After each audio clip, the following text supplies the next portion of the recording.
Quisiera hacer una pregunta de manera un tanto retórica, pero quizá podemos levantar las manos. ¿Cuándo fue la última vez que usted escuchó un mensaje relacionado a la segunda venida de Cristo?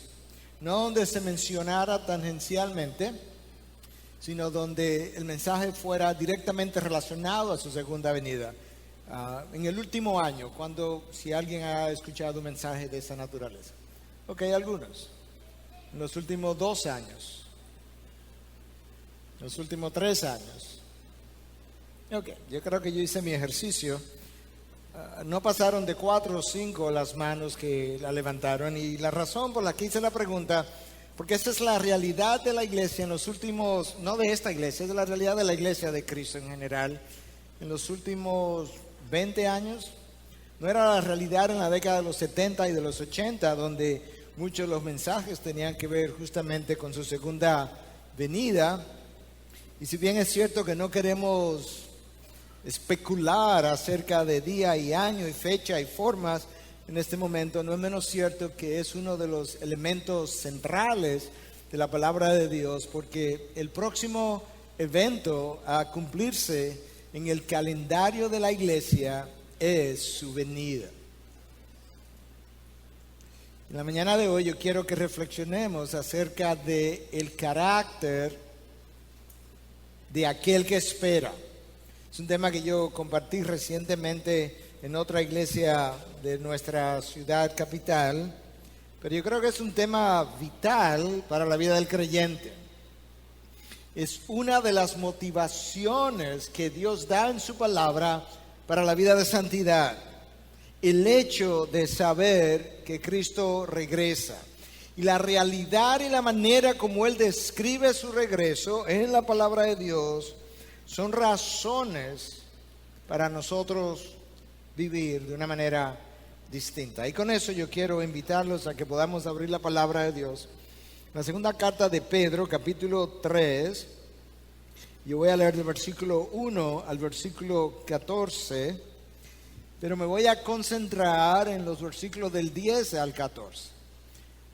Todos los demás nos van a ayudar a introducir el tema que queremos tratar.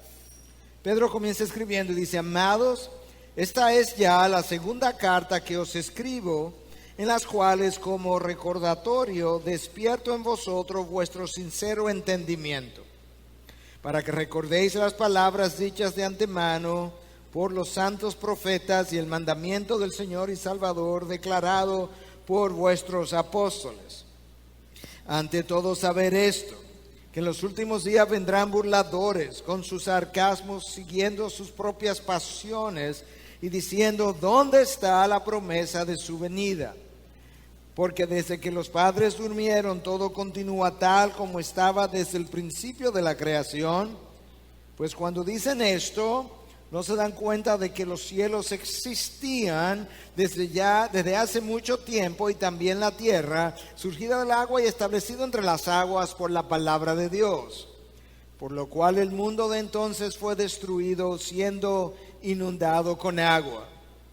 Pero los cielos y las tierras actuales están reservados por su palabra para el fuego, guardados para el día del juicio y de la destrucción de los impíos. Pero amados, no ignoréis esto, que para el Señor un día es como 1000 años y 1000 años como un día. Y el Señor no se tarda en cumplir su promesa, según algunos entienden la tardanza, sino que es paciente para con vosotros, no queriendo que nadie perezca, sino que todos vengan al arrepentimiento. Aquí está mi texto. Pero el día del Señor vendrá como ladrón, en el cual los cielos pasarán con gran estruendo y los elementos serán destruidos con fuego intenso, y la tierra y las obras que hay en ella serán quemadas. Escuchen, puesto que todas estas cosas han de ser destruidas de esta manera, ¿qué clase de personas no debéis ser vosotros en santa conducta y en piedad, esperando y apresurando la venida del Señor Dios, en el cual los cielos serán destruidos por fuego y los elementos se fundirán con intenso calor? Pero según su promesa, nosotros esperamos nuevos cielos y nueva tierra, en los cuales mora la justicia. Escucha la conclusión. Por tanto, amados, puesto que aguardáis estas cosas, procurad con diligencia ser hallados por Él en paz, sin mancha e irreprensibles. En el texto que acabamos de exponer, yo creo que hay dos preguntas que necesitamos responder rápidamente. Algunos pudieran tener otras, pero si yo me concentro en el versículo 10 hasta el 14, hay dos preguntas que yo quisiera explorar y explicar. Número uno, ¿cuál es la relación que guarda el día del juicio y venida del Señor con mi vida de santidad y piedad?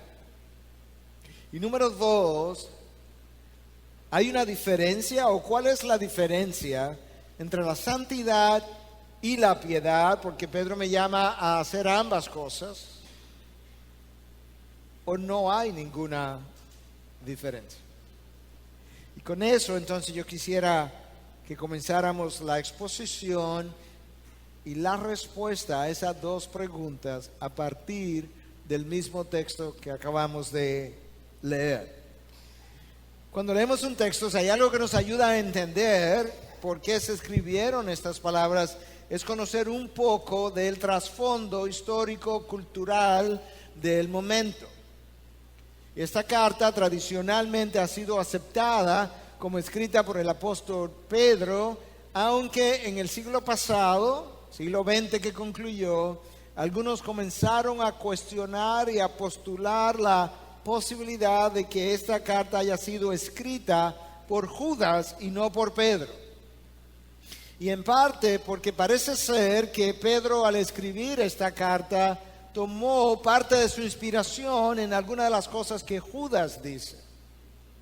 Pero nosotros la estamos tomando como una carta que viene de parte de Pedro, porque eso es lo que la historia ha entendido por cientos de años. Y entre otras cosas, en el capítulo que yo leí al comienzo, Pedro dice que esta es la segunda carta que él escribe, y sabemos que él escribió una primera carta que nosotros conocemos como la primera carta de Pedro. En esta ocasión, Pedro no nos dice a quién él le escribe la carta. En la primera él nos dice a los desterrados y nos da ciudades donde estos desterrados han ido, y lo está animando a que perseveren a pesar de las dificultades y del dolor y el sufrimiento que está sobre ellos. Pero en este caso, él no nos dice a quién le escribe. Él no nos dice tampoco dónde él se encontraba, aunque algunos piensan que ya él estaba en prisión, pero no sabemos. Lo que sí queda claro, aún en el texto que yo acabo de leer, que Pedro ha escrito porque él está preocupado acerca de herejías que han sido introducidas en el mismo seno de la iglesia por falsos maestros y que están relacionadas a la segunda venida de Cristo. De tal forma que no hay duda de que hay una denuncia clara de estos falsos maestros, y en realidad no hay ninguna otra carta que no sea la carta de Judas donde haya una denuncia tan vehemente en contra de los falsos maestros como es en esta carta de Pedro. Escucha lo que él dice otra vez. Saber esto, ante todo, que en los últimos días vendrán burladores con su sarcasmo, siguiendo sus propias pasiones y diciendo: ¿dónde está la promesa de su venida? Porque desde que los padres durmieron, todo continúa tal como estaba desde el principio de la creación. Pedro llama a estos falsos maestros burladores, los llama a personas de sarcasmo, sarcásticos, que están dominados por sus propias pasiones, que ponen en tela de juicio el carácter de nuestro Dios cuando cuestionan el cumplimiento de su promesa, y por tanto ellos de manera burlona hacen la pregunta: ¿dónde está la promesa de su venida? Que viene, que vuelve, pero no acaba de llegar. Pero Pedro no los deja salirse con la suya y no acepta su cuestionamiento, y les responde y le dice: ¿no se dan cuenta que los cielos existían desde hace ya mucho tiempo, y también la tierra surgida del agua y establecida entre las aguas por la palabra de Dios? Por lo cual el mundo de entonces fue destruido, siendo inundado con agua, pero los cielos y las tierras actuales están reservados por su palabra los preserva y los preserva para el fuego, guardados para el día del juicio y la destrucción de los impíos. Estos falsos maestros cuestionaban el futuro ignorando el pasado. Y Pedro no les permite hacer eso. Él les recuerda el pasado y le afirma el futuro. Y les dice, si bien es cierto que Dios destruyó la tierra en un momento dado por medio de las aguas, y si nosotros recordamos el resto de la revelación bíblica, sabemos que en ese momento Dios prometió no volverla a destruir por agua. No es menos cierto que Dios nunca prometió que jamás la volvería a destruir. Y hay una promesa de que Él volvería a hacer exactamente lo mismo. Lo único que esta vez lo que visitará la tierra no será agua, sino fuego, y la destruirá por completo. Y entonces Pedro ahora se dirige directamente a los creyentes para ayudarlos a afinar su visión, a sintonizar su oído, y les dice, amados, no ignoréis esto, que para el Señor un día es como 1000 años y 1000 años como un día. El Señor no está tardando en cumplir su promesa, según algunos lo entienden. Hay como un retardo, amados, pero no es tardanza. Pedro le llama, es paciencia.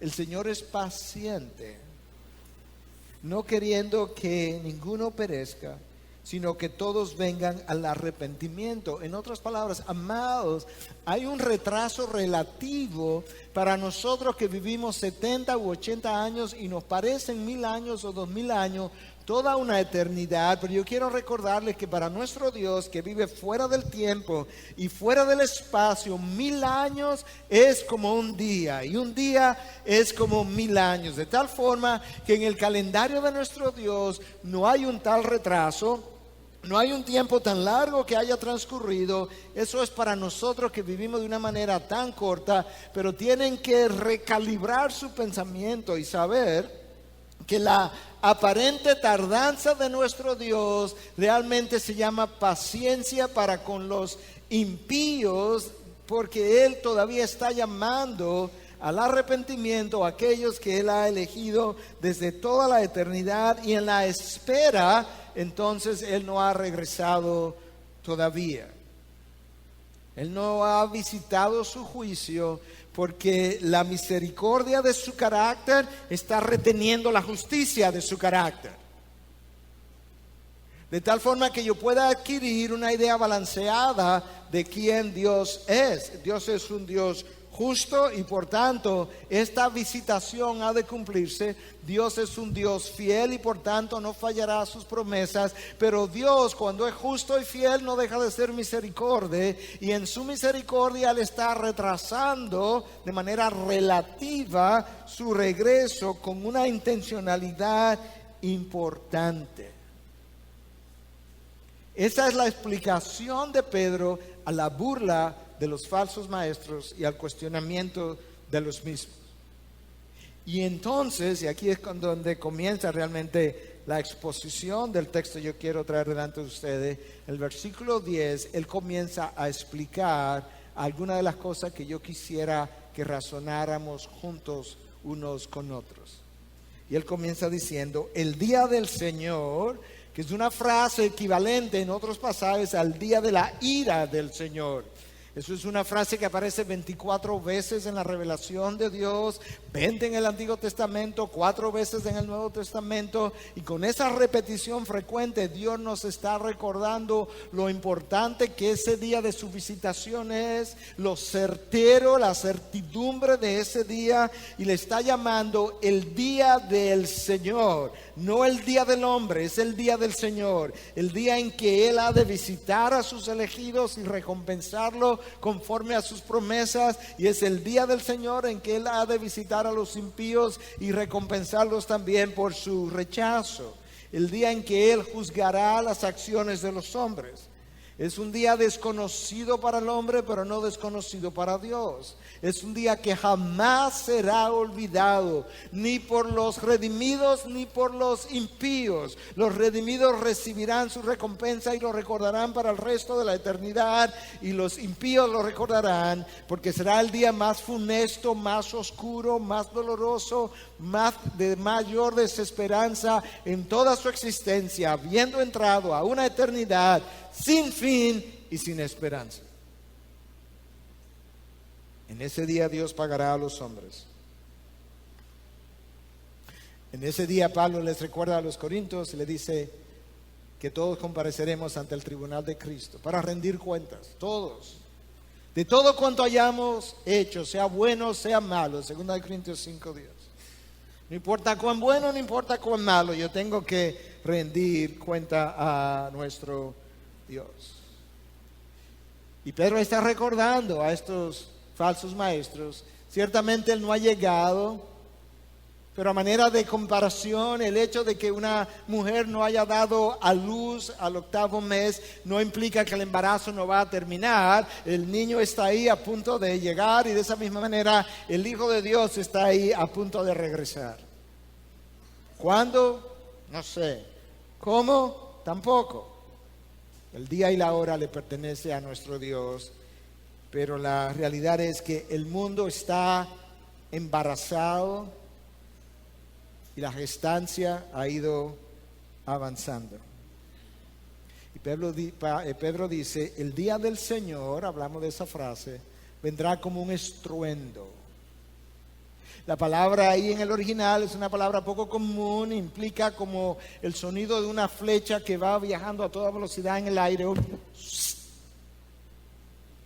o pudiera implicar el sonido que hacen las chispas de un gran fuego cuando están saltando, ese donde todos los elementos serán destruidos. Si por esa frase de los elementos Pedro implica el agua, la tierra, el aire, el fuego, que eran los elementos que en la antigüedad se conocían como los elementos constitutivos de la creación, o si realmente implica toda la creación, ha sido sometido a debate, pero la mayoría favorece por este y otros textos que no, que es toda la creación, los cielos, la tierra, toda será consumida en un abrir y cerrar de ojos. Imagínate el poder de un ser, Dios, que es capaz de tomar una creación de billones de galaxias y consumirla en una gran masa o bola de fuego en un instante y hacerla colapsar. Si ese fenómeno es extraordinariamente poderoso, imagínate el poder de aquel que lo hace ocurrir, lo coordina, lo controla de una forma que a sus redimidos no le ocurra ningún daño. Un terremoto es capaz de poner a los seres humanos a temblar. Imagínate cuando este evento se dé. Eso es importante que yo lo recuerde, porque esto no va a ser un día cualquiera. Esto no va a ser un día olvidado, no va a ser un día más. Esto es un día para recordar, un día de promesas entregadas y un día de juicio. Ahora, Pedro conecta justamente ese evento con la necesidad que nosotros tenemos de vivir una vida de santidad y piedad. Pedro conecta entonces este fin catastrófico con la necesidad de nosotros vivir una vida de santidad y de piedad. Y esa es mi primera pregunta. ¿Cuál es la conexión entre esas dos cosas? Y lo que Pedro está tratando de decirnos es que dada la magnitud del evento, dada la certidumbre del evento, dada la temporalidad de todo lo que existe y de lo cual y que nosotros poseemos, dado eso, entonces nosotros hubiéramos vivir de otra manera. Escúchalo otra vez, versículo 11. Puesto que todas estas cosas han de ser destruidas, puesto que, esa frase es capital, puesto que, ya que, en vista de que todas estas cosas han de ser destruidas de esta manera, signo de interrogación en nuestra traducción, ¿qué clase de personas no debéis ser vosotros en santa conducta y en piedad? Pedro no hace una pregunta, Pedro lo afirma y lo exclama para darnos a entender que en el lenguaje original hay un énfasis que yo no puedo captar, que él está tratando de, o los traductores están tratando de hacerme ver con estos signos de exclamación. En vista de eso, ¿qué clase de personas debéis ser vosotros en santa conducta y en piedad? Dicho de otra manera, para enfatizar lo que está ahí en su forma original, en vista de esta destrucción que ha sido anunciada y que será cierta, vosotros debéis vivir de una manera excepcionalmente santa. Pedro nos da dos motivaciones para esa vida aquí en este texto: el día del juicio y la venida del Señor, que son dos caras de una misma moneda. Yo no creo que muchos de nosotros, sobre todo hoy en día, donde la iglesia está enfatizando otras cosas, también bíblicas, pero donde se nos ha olvidado un poco lo que la palabra dice con relación a la segunda venida, yo no sé cuántos de nosotros usaríamos la venida de Cristo como un estímulo para la vida de santidad. Escucha lo que Calvino dice con relación a este pasaje, de por qué Pedro dice lo que dice y cómo lo dice. Esto ha sido añadido para que los fieles estén siempre velando. Él ahora los sacude de su somnolencia, o nos sacude, para poder esperar con atención a Cristo en todo momento. De lo contrario, nos volveríamos inactivos y negligentes, como es generalmente el caso. Porque, y entonces Calvino hace una pregunta: ¿cuándo es que la carne se entrega a sí misma? Sino cuando no hay pensamiento de la venida de Cristo cerca. Calvino está diciendo, cuando la venida de Cristo es algo como que está lejos, en la mente del creyente, él se entrega a los placeres de la carne, porque la dimensión de la eternidad de esa próxima vida, él la pierde.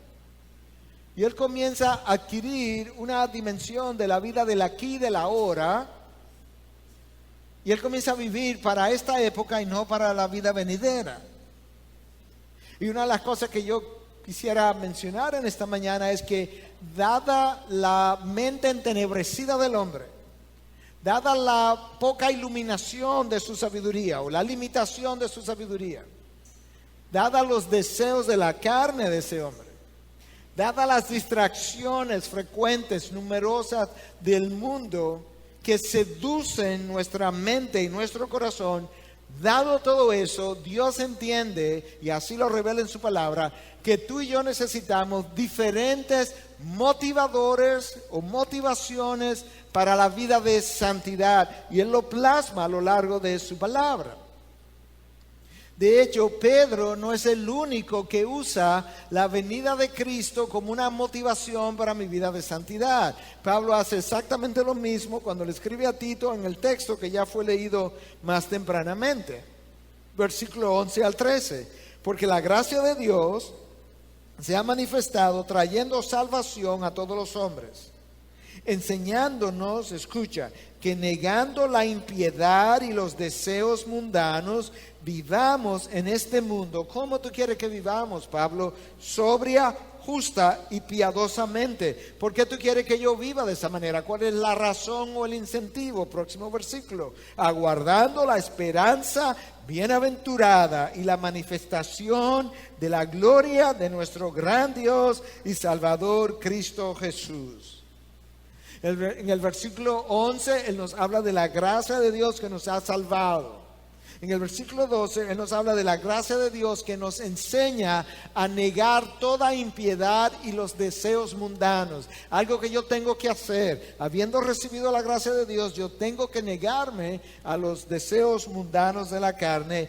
Yo tengo que ejercer mi responsabilidad, pero luego Él continúa diciéndome que yo necesito vivir una vida sobria y piadosa en la medida en la que yo aguardo, espero la manifestación gloriosa de la venida de nuestro Señor Jesucristo. Esa es la razón por la que Pablo, cuando le escribe a Timoteo en su primera carta en 4:7, le dice: entrénate, ejercítate, disciplínate, dependiendo de la traducción que usted tenga, para la piedad. En otras palabras, Timoteo, la gracia que te visitó y te trajo la salvación de manera automática no te va a volver santo de un día para otro. Tú necesitas ejercitarte para la piedad. Esto es una disciplina de vida. Tú tienes que entrenarte, y el entrenamiento implica un crecimiento gradual en esa dirección en la cual tú estás siendo entrenado. Tú necesitas eso, Timoteo. Tú necesitas eso, Tito. Tú necesitas eso, Miguel. Pablo afirma lo mismo que Pedro afirma con otras palabras. Dios nos enseña a negar la impiedad del mundo y los deseos de la carne para vivir sobria, justa y piadosamente mientras aguardo su venida. Eso es un estímulo para mi vida de santidad. Pero ese no es el único estímulo que la palabra presenta. La palabra presenta diferentes estímulos. Yo recuerdo en la época del 70, 80, algunos de nosotros que llegamos a la salvación, en ese momento oímos y nos sirvió de estímulo a muchos de nosotros el hecho de que Cristo viene pronto, y esa frase aparecía por todas partes, y eso sirvió de estímulo para mucha gente en esa época para vivir en santidad. Eso como que pasó y tenemos un tiempo que no lo escuchamos tanto, pero era un estímulo. Pero la palabra de Dios revela diferentes motivaciones para esa vida. Escucha ahora en Levíticos 11:44 y 27, y luego en el Nuevo Testamento, en 1 de Pedro 1:15 y en 1:16, que Dios dice: sed santo porque yo soy santo. Eso es verdad, eso es otra motivación ahora, y es que mi carácter santo debiera a ti empujarte a una vida de santidad, porque tú me sirves y tú me representas. En el libro de Levíticos, capítulo 19, 16 veces aparece la frase Jehová tu Dios. El nombre Jehová, el nombre santo de Dios, repetido de manera recurrente en un capítulo de un libro que enfatiza la santidad de Dios. Y Jerry Bridges, que es alguien que ha escrito mucho acerca de la vida de santidad y la vida de piedad, comenta y dice: esa repetición de su nombre sagrado en Levítico 19 aparece como un recordatorio de que la obediencia a sus estatutos y a sus leyes debe fluir como resultado de una reverencia y temor del Señor. Levítico me recuerda que yo necesito un temor del Señor, un respeto reverente al Dios majestuoso, y que eso debe ser para mí una motivación a vivir de una manera distinta. Y eso es bíblico y debemos predicarlo, pero no representa todo el consejo de Dios. Escucha ahora en Filipenses 1:27. Mi llamado a la santidad es a vivir una vida digna del Evangelio. El Evangelio por sí solo ahora pasa a ser, en esta otra carta, una motivación para yo vivir de una manera como Pedro quiere que yo viva. Y eso es verdad, y tenemos que enseñarlo, pero no representa todo el consejo de Dios. En Juan 14:15, la motivación para mi santidad es otra: si me amáis, obedecéis mis mandamientos. En otras palabras, El problema de la desobediencia y de la vida no santa es falta de amor. Si tú verdaderamente me amas y me amas incondicionalmente, tú no tendrás problema en obedecer mis mandamientos, los cuales no son gravosos. Ya yo he revelado eso, en otras palabras, dice el Señor. ¿Te das cuenta cómo yo necesito diferentes motivaciones y Dios lo sabe y me lo dejas saber a mí en su revelación bíblica?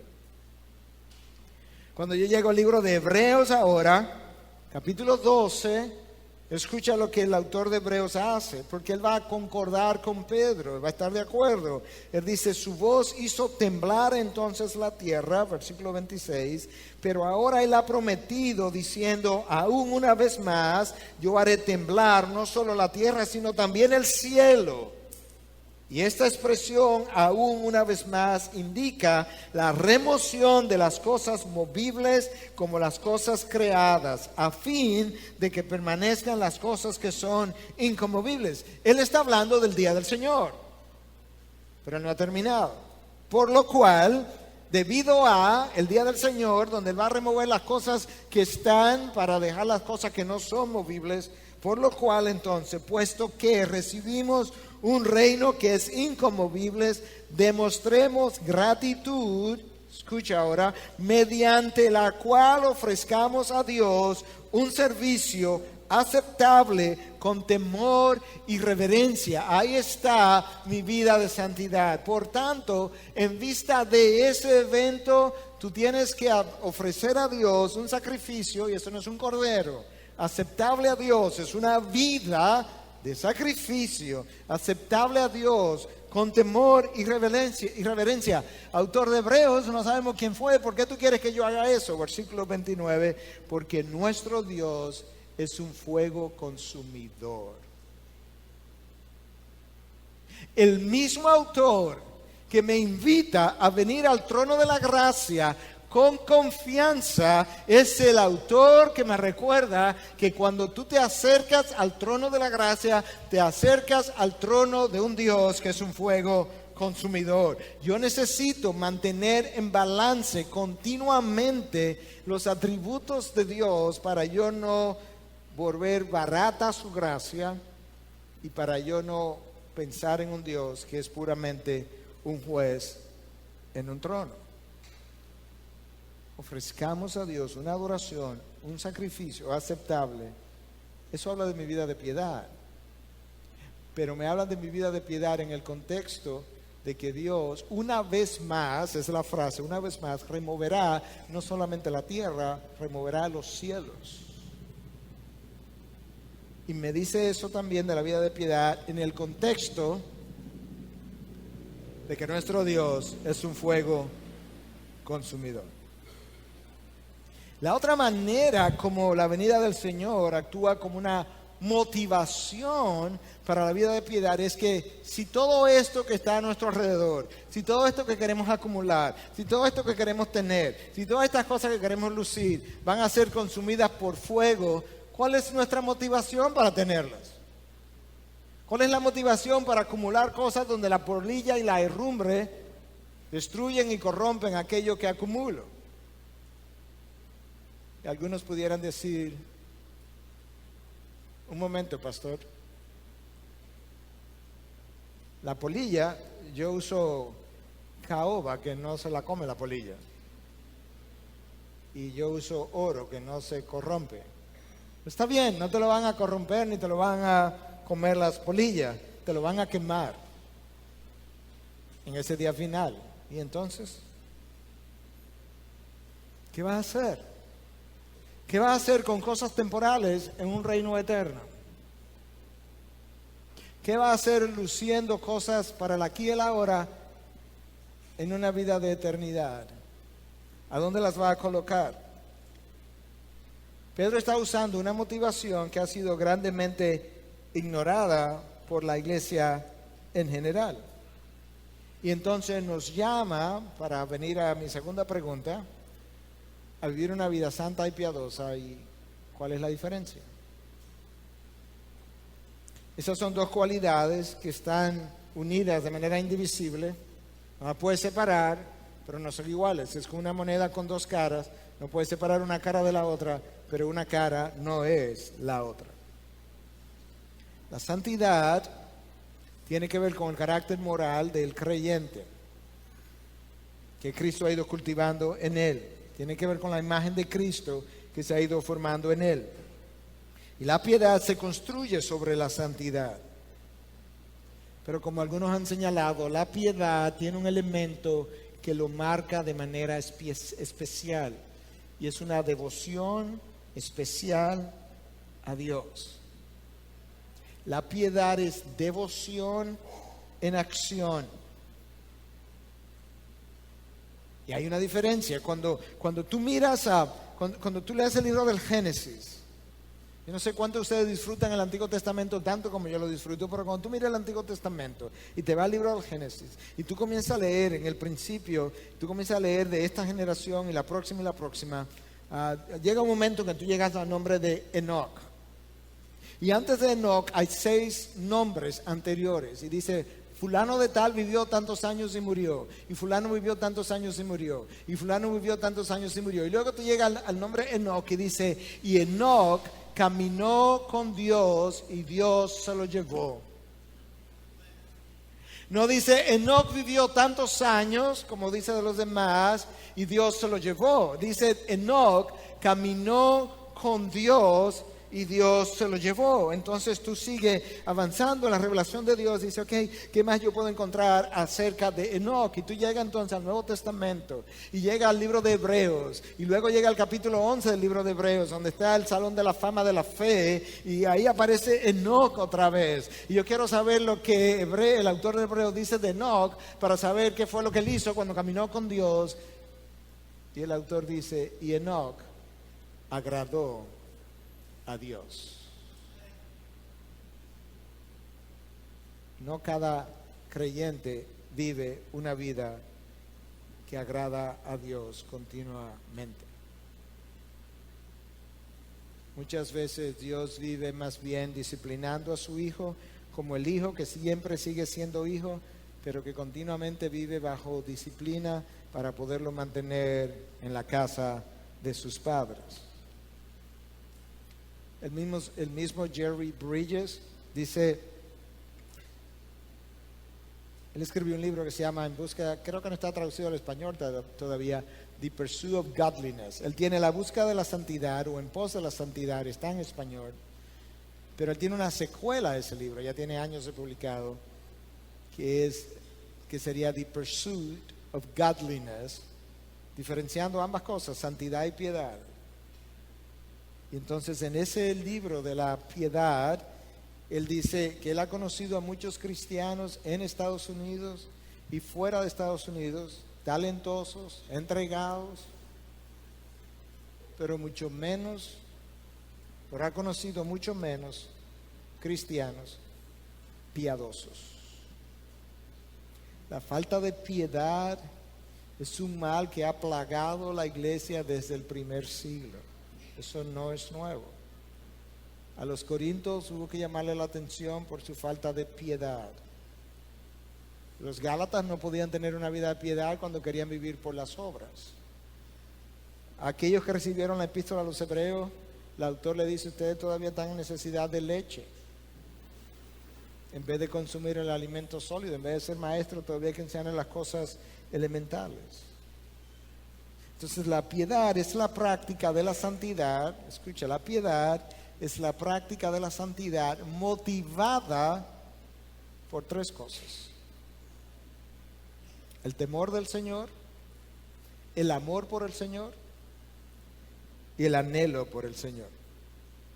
El temor del Señor, el amor por el Señor y el anhelo por el Señor. Nota el énfasis, todo es del Señor.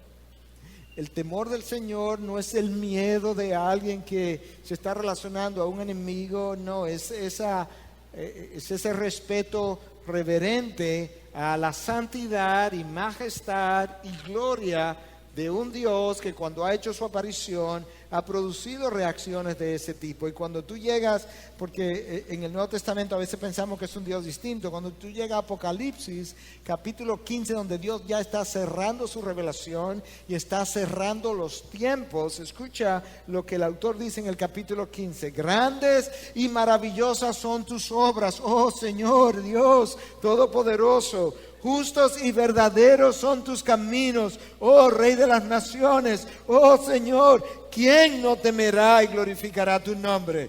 Pues solo tú eres santo, porque todas las naciones vendrán y adorarán en tu presencia, pues tus justos juicios han sido revelados. ¿Qué es lo que llama a las naciones a la adoración de nuestro Dios al final de los tiempos? Es la manifestación de su majestad, de su santidad, de sus juicios justos, de todo lo que Él es en esa enorme manifestación de la gloria de nuestro Dios. Y las naciones vendrán y adorarán en tu presencia.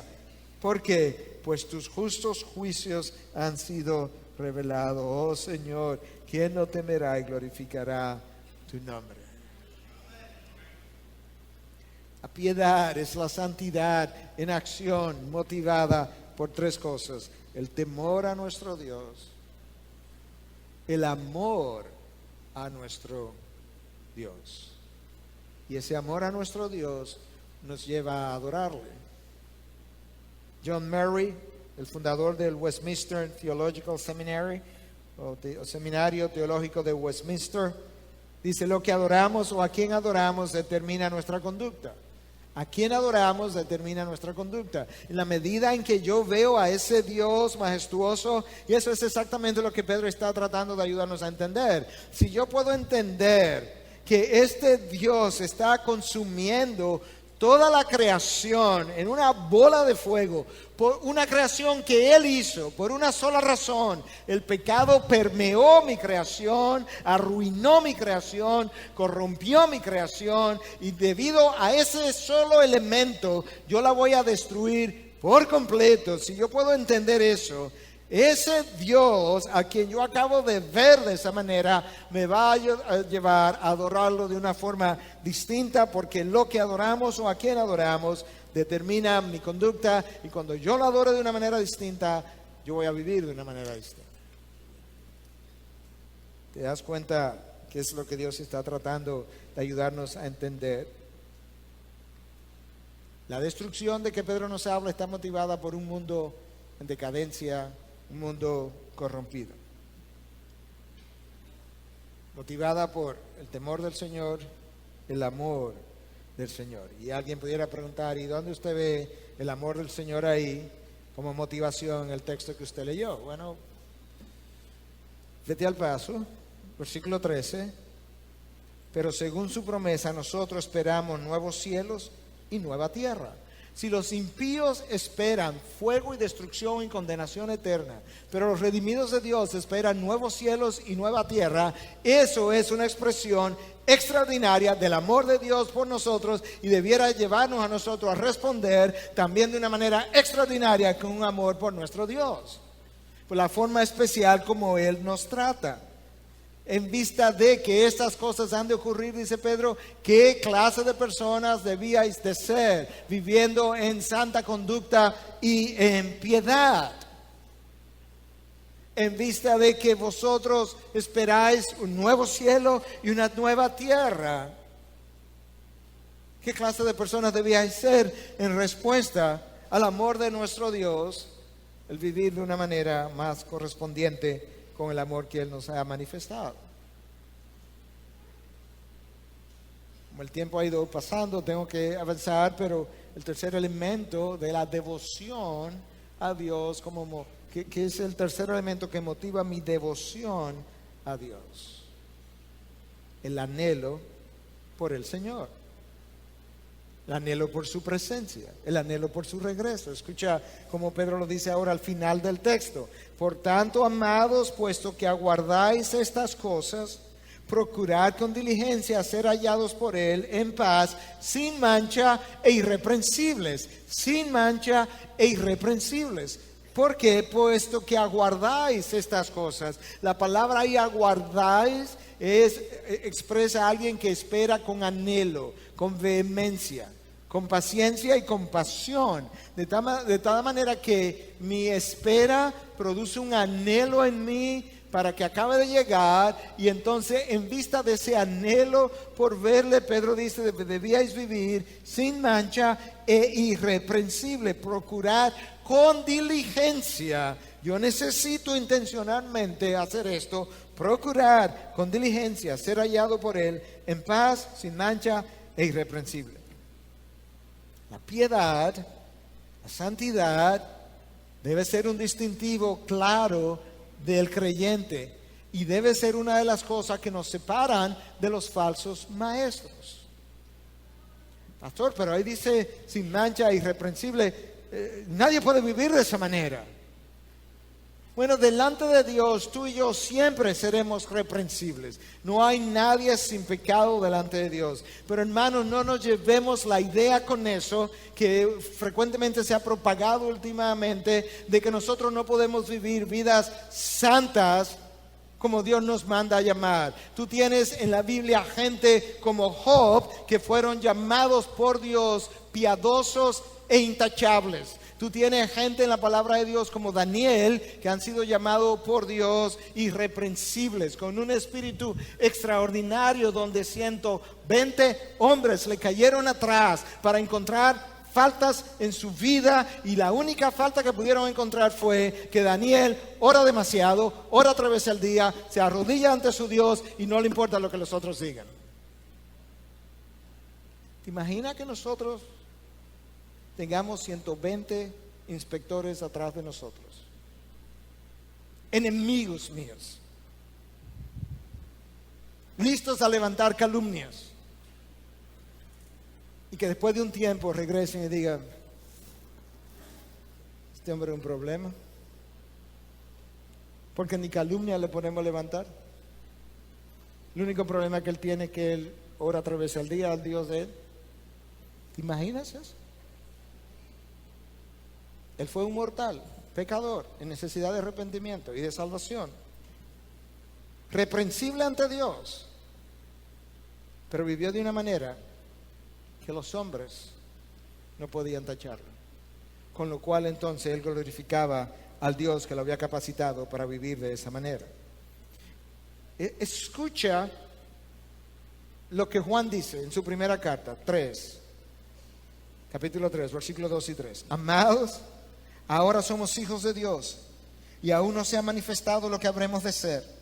Pero sabemos que cuando Él se manifieste, esa es su segunda venida, cuando Él se manifieste seremos semejantes a Él, porque le veremos como Él es. Esa es su segunda venida. Ahora escucha, en vista de eso, dice Juan, ¿qué yo debo hacer? Y todo el que tiene esta esperanza, ¿cuál esperanza? De que lo veremos como Él es y seremos como Él es. Todo el que tiene esta esperanza puesta en Él se purifica así como Él es puro. Se purifica. Déjame decirte lo que eso no significa para luego decirte lo que significa. Eso no significa que yo puedo purificarme por mí mismo aparte de la gracia de Dios. No, yo no puedo. No hay nada que yo pueda hacer aparte de la gracia de Dios. Eso sería una herejía. Eso no es lo que significa. Déjame decirte lo que sí significa. Significa que mi vida de santificación no se va a dar de manera automática a través simplemente de la gracia que me llegó y me salvó, y ya yo me senté ahí porque ahora yo me voy a levantar todos los días un poco más santo. No, yo tengo que ejercitarme para la piedad, como Pablo le llama a Timoteo a hacer. Yo tengo que negar los deseos pecaminosos de la carne, como Pablo le dice a Tito que haga. Yo tengo que negar la impiedad del mundo, como Pablo le dice a Tito que haga también.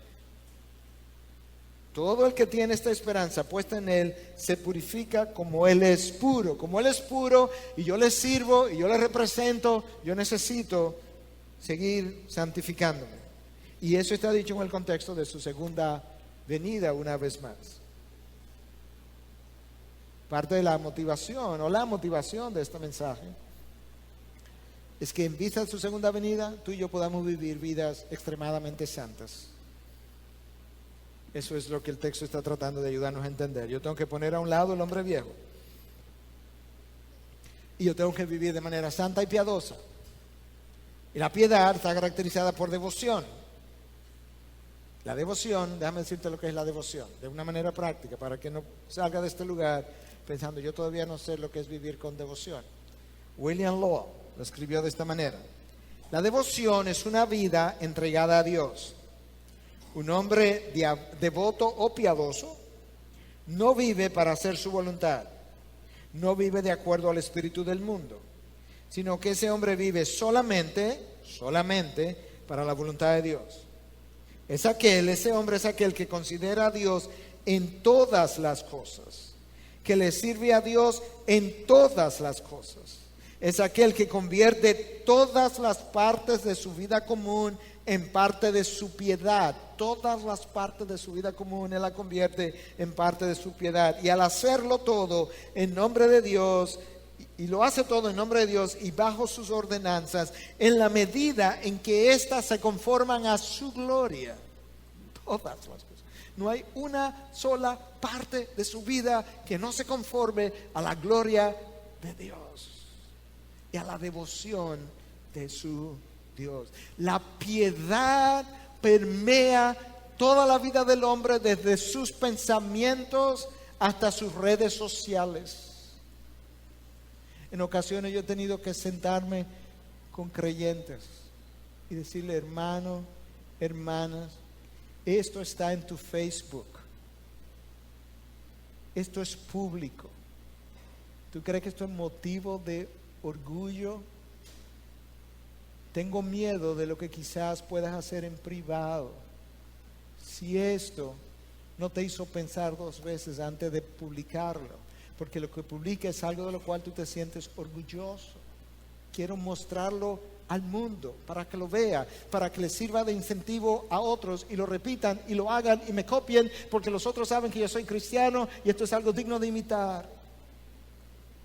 La piedad permea toda mi vida, desde mis pensamientos hasta mis redes sociales. Y como permea mis pensamientos, ese hombre piadoso, ¿sabe cómo piensa? Él piensa en todo lo verdadero, en todo lo digno, en todo lo justo, en todo lo puro, en todo lo amable, en todo lo honorable, en aquello que es digno de alguna virtud. Y si algo merece elogio, en eso él piensa.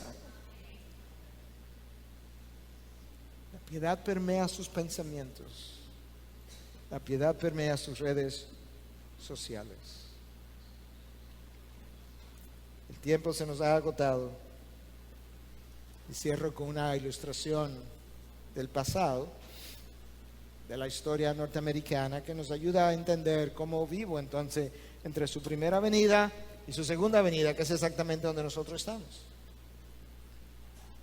En el año 1789, en Hartford, Connecticut, se oscureció el cielo de repente, en un momento dado, de una forma tan densa era la oscuridad, que los representantes los miembros de la Cámara de Representantes que estaban reunidos, y en esa época en que la sociedad tenía temor de Dios, pensó al ver la oscuridad por las ventanas que el día del juicio había llegado. De tal forma que varios de ellos propusieron que se levantara la sesión, la reunión en la que estaban, para terminar. El coronel Davenport era el presidente de la Cámara de Representantes, y él se levantó y dijo: el día del juicio se aproxima, ya sea que sea este o no sea este. Si no es este, no hay ninguna razón para que se levante la reunión, se levante la sesión. Y si hoy es el día del juicio, yo elijo que me encuentre cumpliendo con mi deber. Por lo tanto, me gustaría que se prendieran las velas y seguimos trabajando. En otras palabras, en lo que nosotros esperamos el día de su venida, que Dios nos encuentre haciendo nuestro deber bajo su autoridad, para su honor, para su gloria, y en vez de temer a la oscuridad en medio de la cual nosotros vivimos, nosotros vamos a ser fieles al llamado de Cristo.